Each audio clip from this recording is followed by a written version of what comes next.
Halo Soulmate Mystic, kembali dengan saya Tian Roko di Bermain Jiwa. Di video ini saya akan bahas tentang kontrak jiwa. Oke. Jadi kalau kamu mempraktekkan hukum ketertarikan, law of attraction, kamu sudah melakukan visualisasi, afirmasi, kamu melakukan pemrograman bawah sadar, ya kan? Tapi kok tidak ada perubahan, hidupmu masih sama, masalahmu masih berulang. Nah, di video ini saya akan jelaskan tentang proses mistik. Jadi pada intinya, kenapa setiap individu itu lahir berbeda? Tentu ada maksudnya. Nah, ini yang saya beri istilah sebagai kontrak jiwa, misi kelahiran. Selama kamu belum menemukan keselarasan apa yang ingin kamu pelajari selama kamu di dunia ini, di universe ini, university, maka selamanya kamu akan selalu mendapat masalah yang sama dan tidak ada perubahan.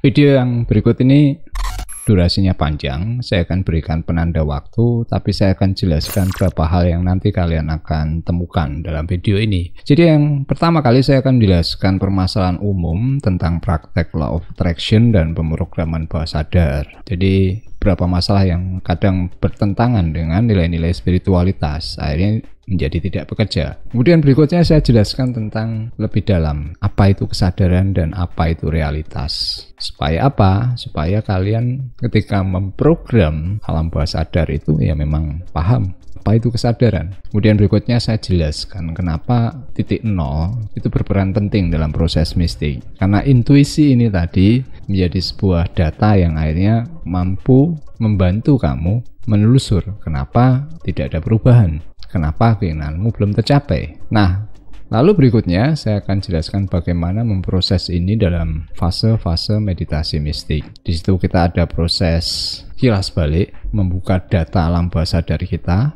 kemudian kita menyusun sebuah kriteria dari rumus energi, frekuensi, dan vibrasi. Kemudian baru dari situ data intuisi itu akan membantu kamu menemukan atau mendefinisikan siapa aku yang sejatinya. Nah, setelahnya di situ baru kalian bisa memprogram ulang, bisa mempraktekkan banyak hal yang sudah disampaikan di luar tentang praktek, entah itu afirmasi, entah itu visualisasi. Tapi di sini kalian sudah ada keselarasan antara misi kenapa kalian lahir di dunia ini dan bagaimana mengeksekusi itu terkait dengan apa yang selama ini kalian ingin wujudkan. Oke, jadi sebelum kita bahas lebih jauh, saya akan jelaskan beberapa kesalahan umum ya yang saya sering dapatkan ketika orang itu melakukan proses aktivitas ritual terkait law of attraction ini. Jadi banyak tutorial di sana, kamu bisa cari, tapi sedikit yang mungkin lebih mendalam tentang aspek spiritualitasnya. Jadi law of attraction ini hanya di permukaan saja.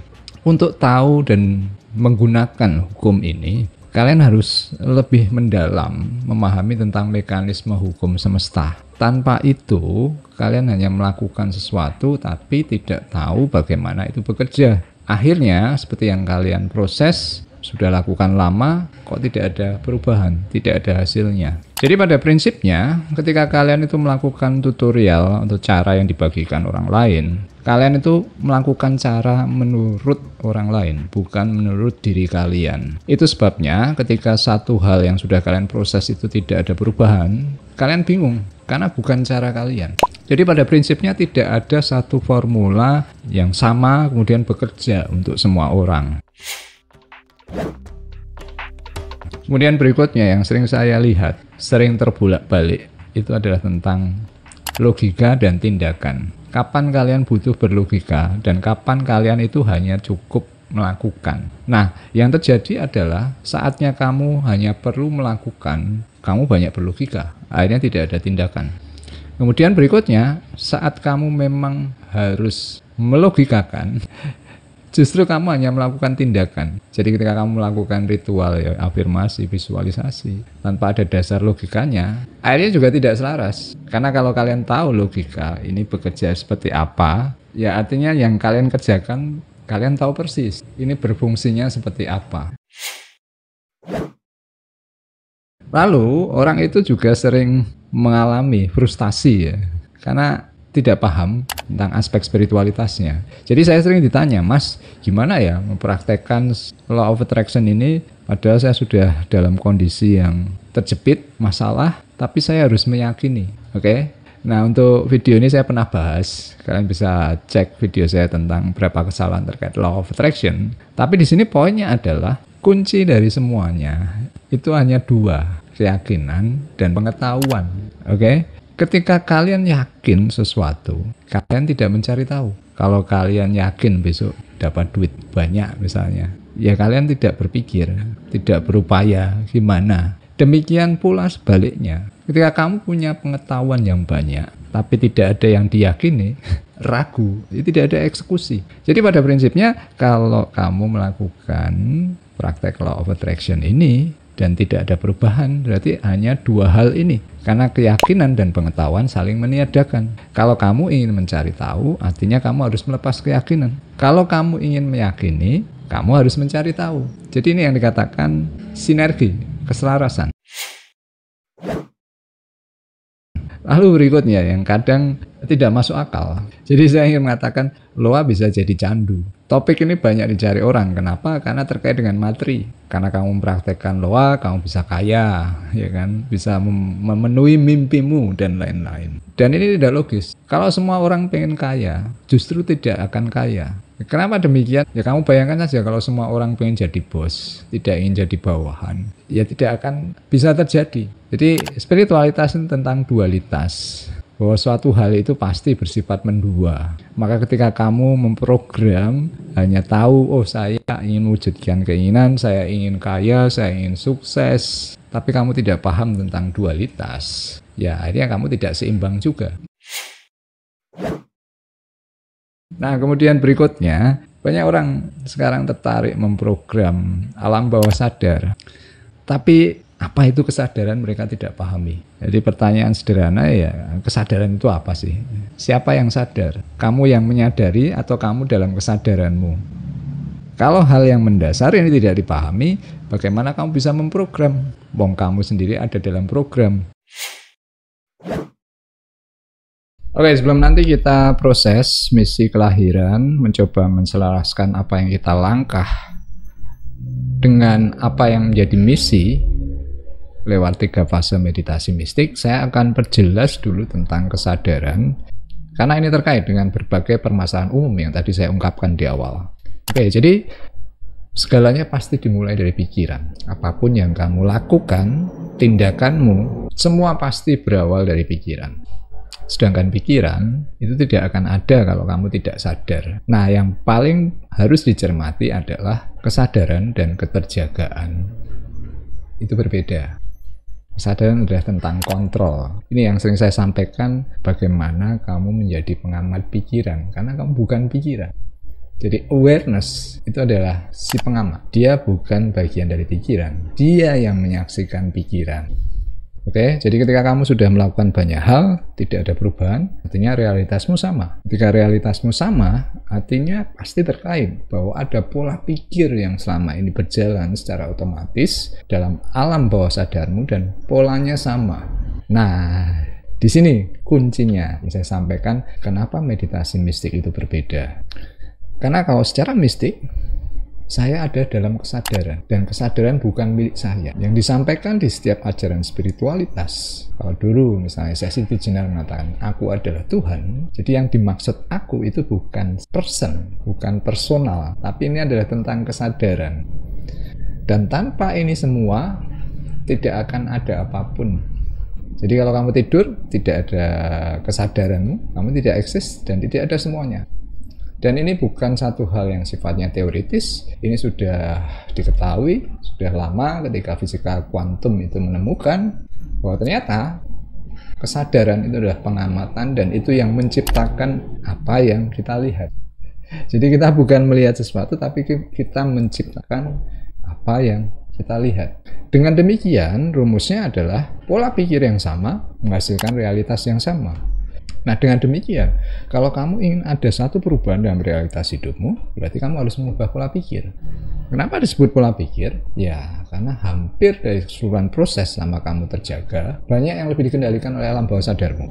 Oke, jadi pola pikir itu secara sederhana adalah bagaimana kamu bertindak, kamu bersikap, attitude-mu, dan bagaimana dengan emosimu kamu merespons segala sesuatu. Jadi kalau kamu ingin perubahan, keinginanmu belum terwujud, maka kamu tidak akan bisa melihat perubahan tanpa kamu merubah dulu bagaimana kamu melihat.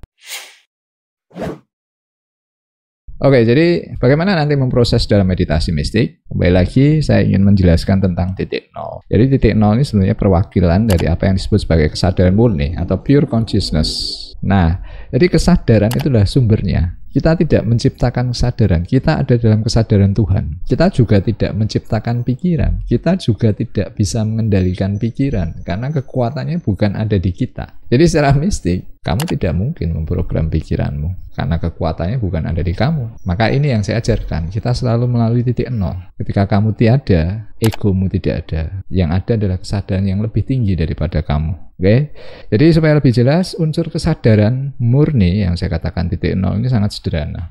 Jadi yang pertama adanya keterjagaan. Oke, ketika ada keterjagaan, ada eksistensi. Kamu terjaga, maka ada aku. Kemudian berikutnya, ketika ada aku ini, kamu menyadari bahwa dirimu itu berbeda dengan yang lain. Jadi ini tidak sama dengan katakanlah sekarang manusia bisa membuat robot AI ya, karena robot yang satu dengan yang lain sama. Tapi manusia yang dikatakan jiwa, di mana di situ ada unsur kesadaran, setiap individu itu merasa berbeda. Tidak ada satu individu pun yang sama. Oke? Jadi kalau mau diurutkan, saya ulang lagi, kesadaran murni itu adanya keterjagaan, adanya eksistensi, adanya individualitas atau merasa berbeda, dan yang terakhir adalah di situ baru mulai muncul pikiran. Jadi tanpa ini semua tadi tidak akan ada proses pikiran. Oke ya, jadi titik nol itu bukan kamu berupaya, tapi kamu kembali. Maka saya katakan ini bukan pencapaian dan tidak bisa dicapai. Maka di video sebelumnya saya jelaskan bahwa fenomena-fenomenanya itu justru antara tidur dan terjaga. Jadi dalam proses mistik ini yang kita latih lewat intuisi. Semua petunjuk yang sifatnya intuitif itu tidak dalam kendali sadar kita, sadar dalam dimensi fisik. Oke, jadi makanya itu ada di momen antara kamu tertidur dan terjaga. Jadi secara mudah saya katakan kesadaran itu berlapis-lapis. Kenapa? Ketika kamu sekarang melihat saya terjaga secara fisik. Kalau saya tanya, di mana kesadaranmu? Ini yang sering dijelaskan oleh mereka yang para ahli, bahwa kesadaran, pikiran, jiwa itu karena ada otak. Bisa dikatakan bahwa kesadaranmu itu ada dalam dirimu, dalam organ. Nah, bagaimana ketika kamu mimpi? Ada berbagai fungsi organ yang tidak berjalan, tubuhmu nonaktif, panca inderamu nonaktif, tapi kesadaran ketika kamu mimpi, kamu merasa sensasinya merasa kamu sama seperti kamu terjaga. Kemudian ini ditunjukkan juga dengan fenomena NDE, mati suri. Ternyata dalam batas waktu tertentu ketika jantung dan otak itu berhenti bekerja, ternyata bisa juga merasa ada. Jadi konteks spiritualitas yang dimaksud spirit yaitu bahwa ini tidak terikat ruang dan waktu. Jadi orang akan bingung memprogram kesadarannya selama dia masih berhenti bahwa dirinya itu adalah pengendali. Oke ya. Sampai di sini nanti akan lebih jelas ketika kamu mempraktekkan 3 fase meditasi mistik. Oke, nah sekarang bagaimana mengaplikasikan dalam meditasi mistik? Jadi 3 fase, buat kalian yang mungkin baru tahu, silahkan lihat video saya tentang penjelasan 3 fase, tapi ini secara sederhana mewakili sebuah bentuk aktivitas pergeseran kesadaran. Jadi saya beristilah fase pertama meditatif, kedua titik nol, ketiga kontemplatif. Oke, ini juga mewakili sebuah aktivitas. Kalau kalian berdoa, itu sama. Ini berkomunikasi juga. Jadi fase 1 itu kamu bertanya atau menyampaikan sesuatu. Fase kedua, titik nol itu kamu diam. Kemudian fase ketiga, kontemplatif, ini kamu berupaya untuk mendengar jawaban doamu. Demikian pula, ini adalah sebuah bentuk proses koneksi. Fase meditatif itu kamu mengirim sinyal. Fase titik nol itu kamu terkoneksi. Fase ketiga itu bagaimana kamu menangkap sinyal dari berbagai gejala intuisi. Kemudian berikutnya, ini juga sama sebagai sebuah bentuk pergerakan gelombang otak. Dari fase 1 beta, kalian berusaha rileks, masuk ke kondisi alpha, titik nol, kesadaran yang sederhana. Kemudian nanti pada momen tertentu di fase kontemplatif, kalian akan mengalami semacam lompatan frekuensi gelombang otak, entah itu ke gamma atau justru gelombang yang paling dalam, gelombang tidur di theta. Nah, di situ momen-momen kalian itu mendapat informasi dari dimensi kesadaran yang lebih tinggi. Nah, lalu berikutnya, apa yang diproses dari 3 fase meditasi mistik ini? Jadi, ketika kalian belajar tentang hukum tarik-menarik, sebetulnya ini berakar dari hukum yang paling utama, yakni hukum sebab akibat. Jadi, ketika kalian sekarang menghadapi sebuah masalah yang sama berulang-ulang terus, atau kalian belum mencapai apa yang kalian inginkan, artinya ini adalah sebuah akibat. Oke? Jadi, kita harus tahu apa yang menjadi penyebabnya. Jadi itu kenapa saya katakan meditasi mistik kamu tidak perlu bingung tentang fokus, tentang mengosongkan pikiran. Jadi proses meditasi mistik adalah bagaimana kamu terkoneksi dan berupaya untuk mencari segala penyebab. Oke? Karena kita tidak tahu ke depan mana yang lebih benar, mana yang lebih baik, tapi kita pasti tahu apa yang sudah kita lewatkan. Jadi proses meditasi itu adalah momen perenungan di mana kamu flashback atau reverse engineering. Karena kamu tidak tahu apa yang lebih baik, apa yang lebih benar, tapi kamu mesti bisa belajar dari apa yang sudah kamu lewatkan. Nah, proses inilah yang dikatakan sebagai kamu mencoba merubah dan memprogram kontrol kesadaranmu. Nah, lalu berikutnya kamu mulai memproses hal ini. Kamu lakukan ini tidak hanya sekali ya, karena ini proses panjang. Tidak bisa dalam sekali proses kamu langsung tahu semuanya. Jadi apa yang perlu kamu langkah adalah tadi proses flashback. Jadi kalau ada suatu hal yang tadi berupa akibat realitasmu tidak sama, ada 3 hal yang kamu perlu telusur. Nah, tadi pola pikir yang sama, realitas yang sama. Jadi kamu perlu menelusur apapun yang sudah kamu lewatkan, yakni 3 hal, event atau peristiwa, kemudian emosi, dan yang terakhir adalah tentang reaksimu. Jadi kamu masuk fase meditatif,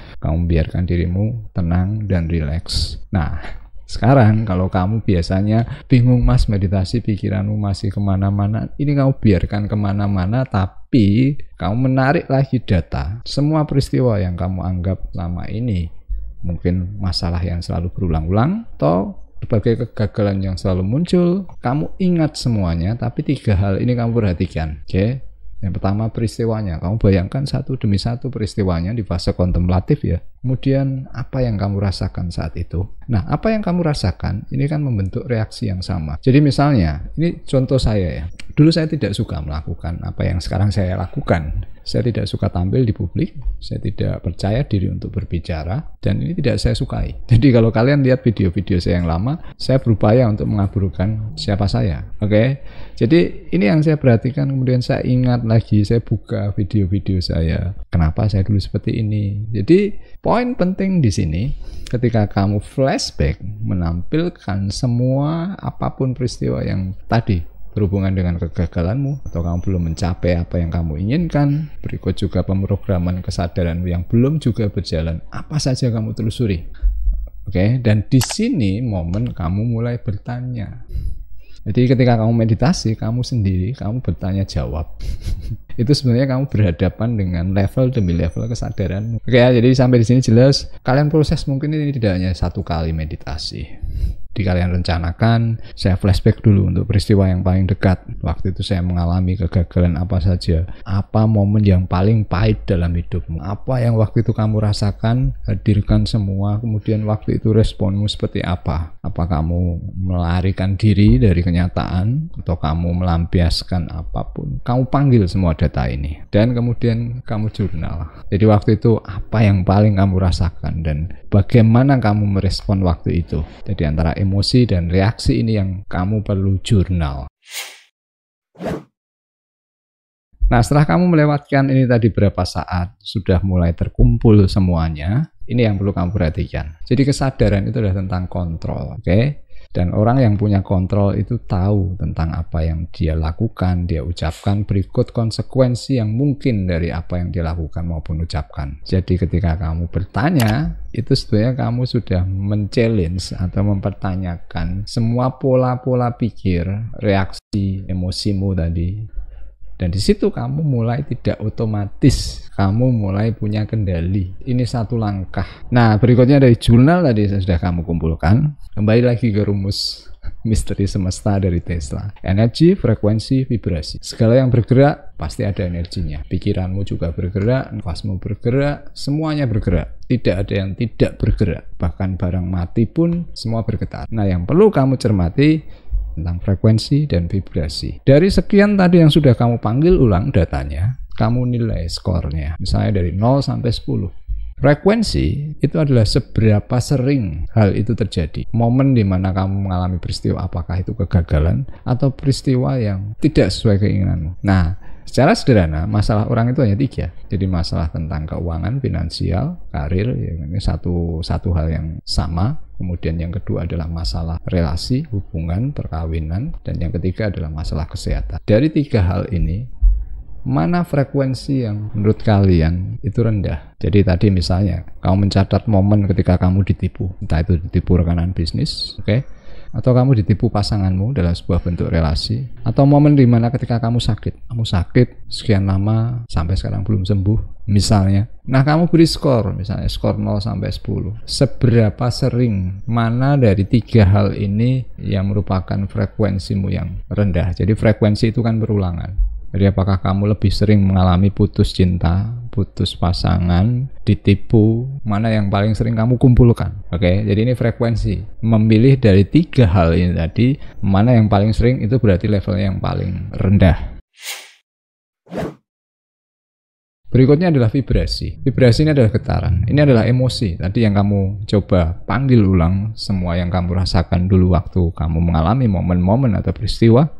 Jadi vibrasi yang tinggi dan rendah itu secara sederhana kamu bisa rasakan. Sebuah momen, peristiwa, vibrasi yang tinggi itu memberi energi kamu. Jadi kalau kamu melakukan suatu hal yang kamu sukai, itu kan kamu tidak lelah, artinya kamu mendapat energi di situ. Tapi sebaliknya, vibrasi yang rendah ini yang menyedot energimu, baik secara fisik maupun secara emosional dan mental. Jadi tadi kan saya katakan, bagaimana kamu merespon? Oh, waktu itu saya lari ke obat-obatan. Oke. Emosi apa yang kamu rasakan saat itu? Secara sederhana semua berakar dari ketakutan. Apapun sebetulnya akarnya adalah ketakutan. Itu kenapa kita membiasakan diri untuk melampaui ketakutan. Jadi misalnya ketika kamu ditipu oleh rekanan atau orang yang kamu percaya, waktu itu kamu marah, kamu mulai tahu tapi kamu tidak tega menegur, takut mengecewakan, takut nanti kamu dianggap tidak lagi percaya ke orang. Jadi semua pasti berakar dari ketakutan. Nah, kamu petakan vibrasi apa yang menghambat. Jadi low vibration, vibrasi yang rendah itu selalu membatasi sifat, kemudian menyedot energi. Ini yang memblok segala macam potensi di mana akhirnya kamu tidak bisa mengubah pola pikir. Oke, lalu langkah berikutnya, tadi sudah kamu kumpulkan, sudah kamu beli ranking, prioritas. Nah, ini kamu proses satu persatu. Mana yang lebih dulu? Apakah keuangan karir, apakah pertemanan, relasi, perkawinan, ataukah masalah kesehatan? Oke, nah apa yang diproses di sini? Jadi, momen ini, kamu mencoba mencari keterkaitan misi kelahiranmu, kontrak jiwamu, dengan apa yang selama ini kamu belum bisa dapatkan, apa yang selama ini selalu menjadi masalah. Karena sebetulnya semuanya dibolak-balik. Jadi terkadang satu perubahan itu ketika orang itu berbalik arah, melawan apa yang selama ini dia yakini. Maka momen pencerahan, ya kan, spiritual awakening itu pasti dari keputusasaan. Karena ketika kamu putus asa, kamu tidak berpikir lagi tentang dirimu. Kamu hanya melakukan. Nah, mulai momen itu kamu terbangun program baru. Jadi di sini yang kamu lakukan adalah kamu mendefinisikan ulang siapa aku. Caranya bagaimana, Mas? Jadi tadi misalnya kamu masalah bisnis. Nah, dalam sesi meditasi berikutnya yang kamu proses, kamu pertanyakan, kamu definisikan tentang aku ini. Siapa aku? Selalu tanyakan, kenapa aku gagal bisnis? Kenapa aku gagal dalam perkawinan? Kenapa aku selalu sering sakit? Oke? Lalu berikutnya, bagaimana seharusnya aku supaya keluar dari masalah? Jadi bagaimana seharusnya aku agar aku mendapatkan jodoh, agar aku sukses berbisnis? Oke? Kemudian pertanyakan juga, kapan aku sehat? Kapan aku sukses? Kemudian pertanyaan, di mana aku bisa melakukan? Dengan siapa? Jadi ini semua tentang pertanyaan. Kalian bisa ucapkan ini di setiap fase meditatif. Oke, kemudian nanti tunggu kemunculan intuisi kalian. Nah, Kalau memang tidak muncul, balik lagi ke fase 1, kemudian ikuti di tutorial yang saya sampaikan.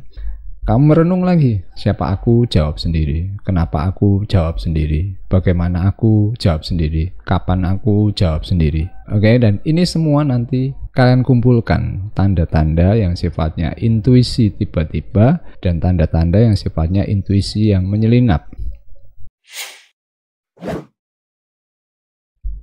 Lalu langkah berikutnya, tadi kalau sudah terkumpul ya tanda-tanda yang kalian peroleh dari intuisi yang seketika atau menyelinap, langkah berikutnya adalah menemukan keterkaitan sebab akibat ya. Ini adalah data yang sifatnya mungkin bisa jauh dari apa yang kamu bayangkan. Maka tadi pertanyaan itu akan selalu direspon secara intuitif dari alam bawah sadarmu. Jadi bisa gambaran dirimu yang masa lalu, bahkan bisa juga gambaran dirimu di masa yang mendatang. Karena kalau kita belajar tentang kesadaran, itu di luar ruang dan waktu.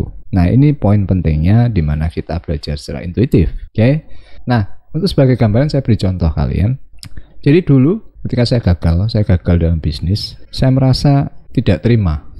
Saya protes karena saya merasa ketika saya membuat bisnis itu buat saya itu sudah sesuai norma, sesuai apa yang saya pelajari. Kemudian saya juga sempat menjadi trendsetter ya, orang banyak yang meniru saya. Kemudian saya mengajari orang juga bisa melakukan apa yang saya bagikan. Tapi kenapa saya selalu tidak pernah mendapat sesuai yang tadi saya sudah proses? Nah, kemudian dari data-data yang tadi saya selalu tanya dalam meditasi, muncul gambaran-gambaran. Oke, dan selalu saya ingatkan, gambaran itu hanya media kamu menangkap informasi. Tapi poin pentingnya di situ adalah data mana, data apa yang bisa kamu proses. Jadi kalau kita belajar tentang meditasi mistik, fenomena gambaran itu hanya bagaimana kamu menangkap informasi. Kebenaran fenomena itu sudah pasti sifatnya subjektif.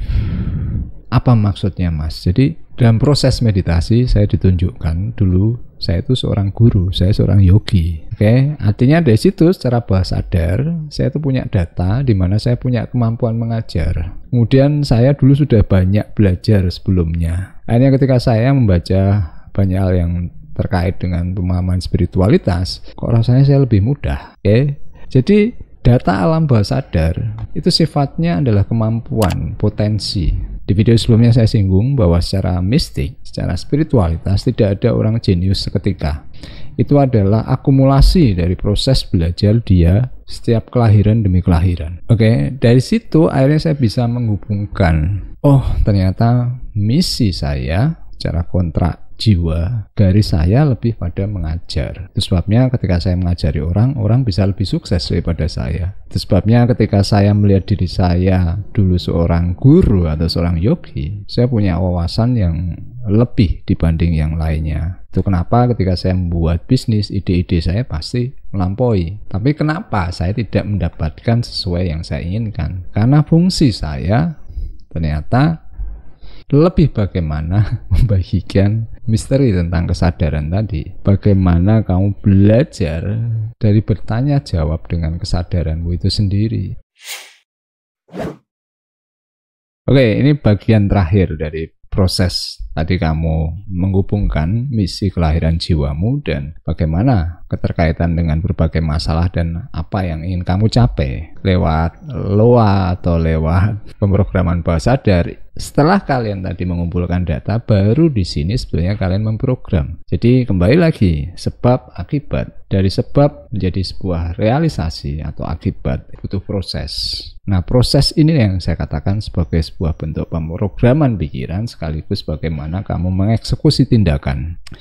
Nah, penyebabnya secara logika kalian bisa pelajari. Tapi tadi apa yang kalian proses lewat meditasi itu adalah penyebab yang sifatnya intuitif. Maka sering terjadi kadang kamu sudah melakukan berbagai upaya yang dikatakan orang itu sudah benar, belum tentu mencapai hasil. Karena pertama tidak sesuai dengan misi kelahiran jiwamu. Kemudian yang kedua, ada berbagai penyebab yang sifatnya sudah tertanam dalam alam bawah sadarmu. Karena ini bagian dari data yang sifatnya melampaui rentang fisik. Nah, akhirnya ketika kamu menemukan keterhubungan, baru di sini kita mulai memprogram. Nah, ini adalah bagian yang paling sulit. Jadi, secara singkat, tidak ada realitas yang objektif.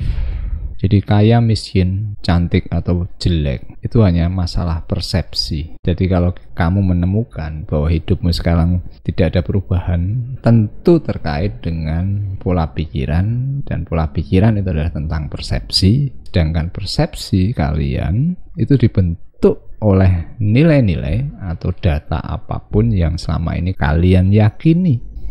Jadi sebetulnya sedih dan bahagia itu juga pilihan. Kalau mau disederhanakan, sesuatu yang membahagiakan itu yang sesuai keinginanmu, sesuatu yang menyedihkan itu yang tidak sesuai keinginanmu. Padahal keinginan itu selalu berhubungan dengan persepsi, dan persepsi selalu terkait dengan apa yang selama ini kalian yakini. Dan ini wajar. Jadi momen-momen ketika orang itu mengalami awakening, ini masa-masa yang sulit. Karena secara program dia mulai berganti. Ini yang saya katakan seperti gangguan mental. Karena kamu merasa kamu berubah. Kamu bukan dirimu yang dulu. Ini adalah momen di mana kamu secara kesadaran itu berjalan dalam program yang mulai baru dijalankan dalam tubuh fisikmu. Jadi proses spiritualitas itu sebenarnya sederhana, tapi kalau diurai itu panjang lebar. Tapi semua tentang keseimbangan. Jadi tadi kalau kamu belum berhasil, artinya mungkin kamu harus melampaui apa yang kamu inginkan. Artinya kamu menjalankan yang semula tidak kamu inginkan. Kamu harus melampaui apa yang selama ini kamu yakini. Jadi kamu harus mencoba melakukan sesuatu yang tidak kamu yakini. Kemudian kamu harus melampaui apa yang selama ini menjadi selera atau kesukaanmu. Kamu harus menjalankan suatu hal yang tadinya kamu tidak berminat sama sekali. Ya, ini yang dikatakan proses spiritualitas. Bagaimana kamu membentuk dirimu melampaui batasan demi batasan. Dan apa yang saya katakan proses sinkronitas, itu ketika orang melakukan sesuatu yang tadinya tidak dia inginkan, dia tidak percayai, dia tidak sukai, tapi malah berjalan. Nah, disitulah yang saya katakan sinkronitas. Kemudian program baru, kesadaran baru, level kesadaran baru itu mulai berjalan. Dan akhirnya orang itu sepenuhnya dalam level kesadaran yang berbeda, berubah dari dirinya yang dulu kemudian menjadi dirinya yang baru. Oke, jadi sampai di sini tutorial tentang bagaimana kamu menyelaraskan misi kelahiran atau kontrak jiwa dengan apa yang kamu proses lewat law of attraction atau pemrograman bawah sadar. Jadi untuk yang selanjutnya sebetulnya kalian baru melakukan apa yang selama ini kalian temukan di luar. Kalian mengafirmasi diri, kalian memvisualisasikan seperti apa yang tadi sudah kalian kumpulkan, data yang sifatnya intuitif, yang terkait dengan sebab akibat. Kemudian kalian mendefinisikan diri kalian yang baru ditambah dengan afirmasi dan visualisasi. Nah, satu hal yang nanti menjadi konfirmasi adalah ketika kamu melakukan pemrograman setelah melalui proses mistik ini tadi, ada sinkronitas. Ada banyak hal yang tadinya tidak kalian awal perkirakan berjalan begitu saja. Semua serba ajaib, semua serba tepat waktu. Nah, momen-momen ini yang menjadi konfirmasi dan kalian bisa rasakan. Kalian malah justru bingung, kok bisa ya saya seperti ini. Nah, itu artinya kalian sudah dalam level kesadaran yang berubah. Kalian dilahirkan dalam program yang baru.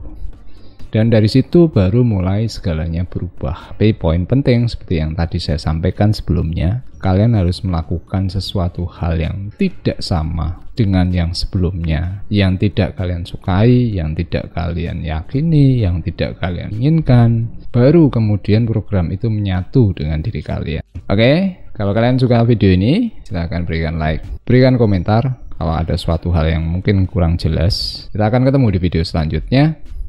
Selamat bermeditasi, selamat bermain jiwa.